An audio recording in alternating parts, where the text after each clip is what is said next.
রাতভর গোপালগঞ্জের 10টি ভোট কেন্দ্রের সামনে ককটেল বিস্ফোরণের ঘটনা ঘটেছে। এতে আতঙ্ক ছড়িয়েছে ভোটারদের মধ্যে। ককটেল বিস্ফোরণের ঘটনায় 4 জনকে আটক করেছে পুলিশ।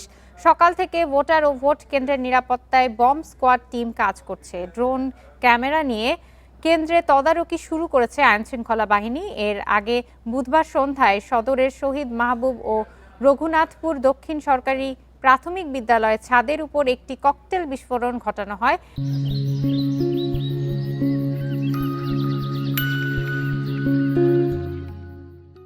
রাত 8টার দিকে শহরের বিনাপানি সরকারি স্কুলের সামনে ঘটে আরও আরেকটি ককটেল বিস্ফোরণের ঘটনা। রাতভর 10টি কেন্দ্রে ককটেল বিস্ফোরণ হয়, তবে এই ঘটনার পর কেউ হতাহত হননি।